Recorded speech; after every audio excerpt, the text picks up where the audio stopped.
As photographers, we understand the importance of having a good backpack and a good bit of kit that comes into that backpack. So today I'm going to be going over what is in my bag and how I use it for motorsports photography as well as automotive photography. So hope you enjoy.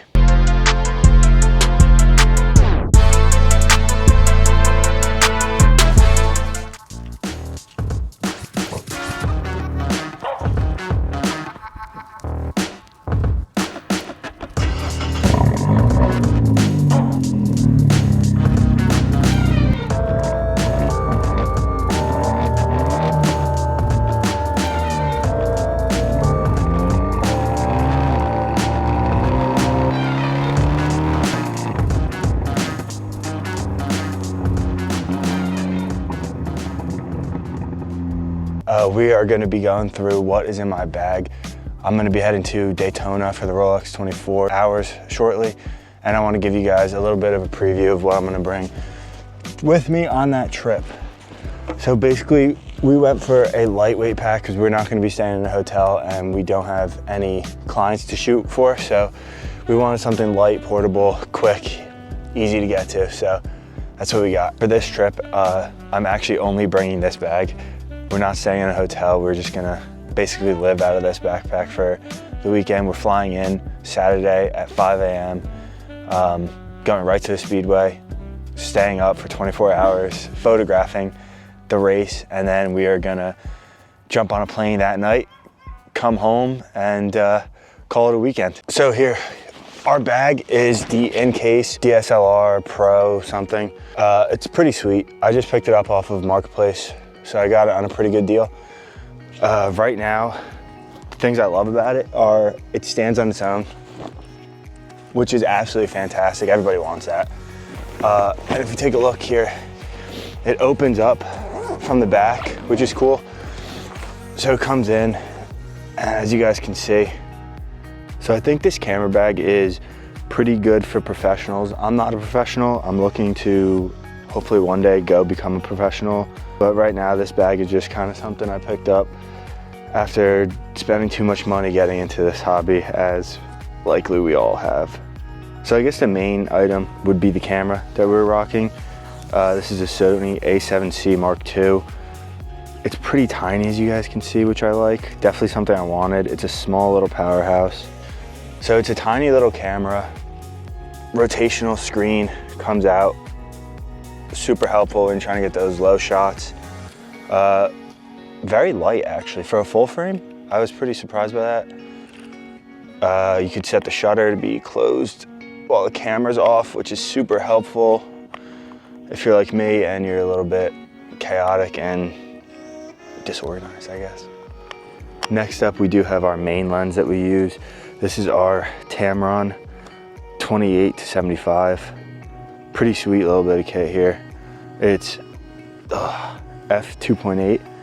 This lens right here is basically my main lens for shooting everything. This is what's gonna probably stay on my camera when I first show up there, and then we'll start switching lenses depending on use scenario. Next up, we have our Sigma 100-400, kind of a beast. Definitely a lot more impressive than I thought it was gonna be. I love the photos it takes. I love the length. Having 400 meters, especially in motorsport and automotive photography, super helpful focal length. The only downside I will say is that it's heavy, and it also is not an internal zoom. So when I go to zoom, it's a telescope. It's a massive piece of lens. It's a big piece of equipment. Not very practical, but that's why we got this kick-ass backpack. So what do you guys think an essential lens is to bring every time you're shooting either motorsports or cars? What's something that always comes with you? Drop a comment down below. Yeah, so this next little bit I bring is the Ray-Ban Meta sunglasses. I just keep these on me all the time just in case I want to film something, you know, that I'm doing that's really cool or first person. They're pretty sweet glasses. So far I have no complaints. The speakers are really good. The mic is really good. The video quality kind of looks like it was shot in an iPhone, but I'm not really too upset about that considering they're from a pair of sunglasses. The next little bit I do bring along with me is a polarizer for the DJI Osmo, which is what I'm filming this video on right now. So Currently I have it off because it's snowing and pretty cloudy out, but normally I like to bring this around. It's coming with me to Daytona because it's going to be super sunny there. And I also keep the polarizers and ND filters for the DJI Mini 4 Pro. Normally I have that with me, but I'm not bringing it on this trip as the Speedway is right by an airport, so it is a no-fly zone.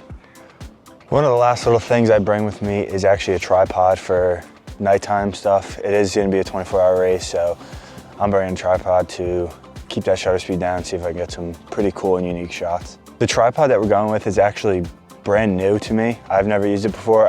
I'm coming from a crappy Amazon tripod, but I picked up this K&F Concepts tripod. I think it's their travel tripod. Grabbed it on Amazon, super sweet. Here we go. Just stands up just like that. No big issue. Pretty light, pretty packable. Keep it on the side of my bag so it's out of the way. The best thing about that is actually one of the legs, see this leg has a handle. So this actually becomes a monopod. So for that nighttime stuff, mount the camera on a monopod and get your panning shots without having to have the full-fledged tripod with you. Keep in mind, I am not a professional photographer. I have no clients going to the Rolex. One day I hope to be, but this is just a hobbyist and amateur photographer who has decided to spend way too much on his gear. As I'm sure you guys know, you're probably in the same boat if you're watching this video. Stay tuned while we're at Daytona. You get to see me use some of this gear in action. I do plan on making a couple videos based around that, so I'm pretty excited about that. If you guys like this kind of content, please like and subscribe. It means the world to me.